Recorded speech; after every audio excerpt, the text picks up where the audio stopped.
Alright, so this is going to be a collective review of the Tombs of the Blind Dead series, also known as the Blind Dead series. They're a series of 4 films made from Italy, and they're about ghostly templars. They are Templar knights that did pagan rituals involving human sacrifice, and in doing so became cursed to live forever, blind, only able to rise occasionally. So that's kind of like the plot of all the movies. So the first one's called Tombs of the Blind Dead.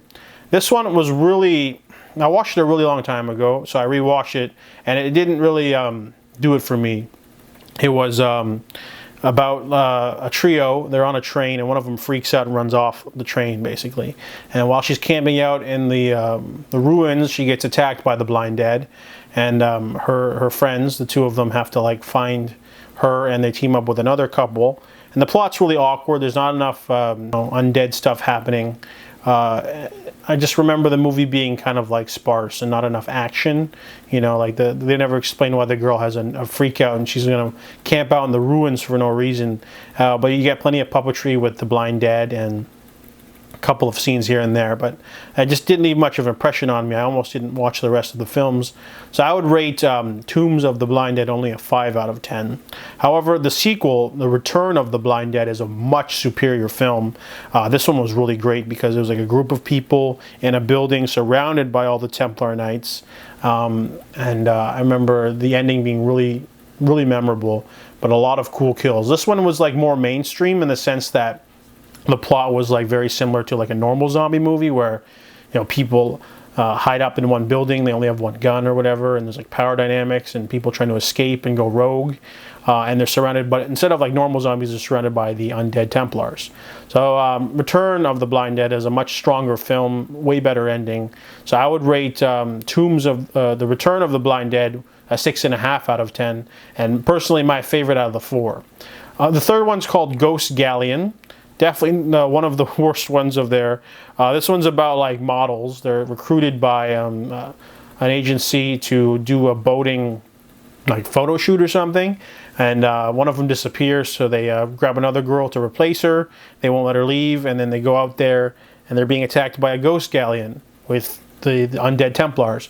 So this one tried to inject something else into the franchise by having it be on the open sea in boats, but it's very similar to the first one where there's like barely any action. We get one kill every like 20 minutes. A lot of just people running around. You know, the whole location of the boats doesn't really add anything to it. It just, you know, you think it would, but it just doesn't. It just instead takes place on 2 boats instead of wherever. And the movie just doesn't really land it for me. It doesn't have enough horror elements or action going on. So Ghost Galleon, I only give it a 3 out of 10. The last one being, I already forgot what it's called, but I know what it's about. It's about a doctor.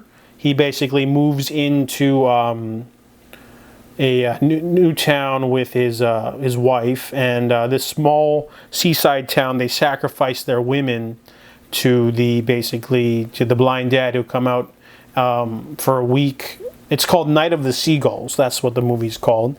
So basically, it's about this couple, and they clue in that, you know, women are being taken away because whenever his wife tries to befriend someone in the village, you know, they disappear. And then, so they're basically trying to stop this from happening. However, when they try to stop it, the Blind Dead overtake the town. Ends up being like a, you know, apocalyptic event. This one was only okay as well. I do like the change of pace because we're going for like a small seaside town. They know about it this time rather than just someone wandering into the ruins. But I don't, you know, this one didn't leave much of an impression on me either. It's definitely not up there. Most of it's just talking, and then they have some stuff happen at the end. So I give Night of the Seagulls a 4 out of 10. So out of the 4, my favorite is the second one. It's definitely one of the best ones out there. Has a much better action. You get the most puppetry out of the Blind Dead Templars, most action, most scary, and the other ones kind of failed to make an impression, and I almost didn't watch the last 2. So those are my thoughts on the Blind Dead film series.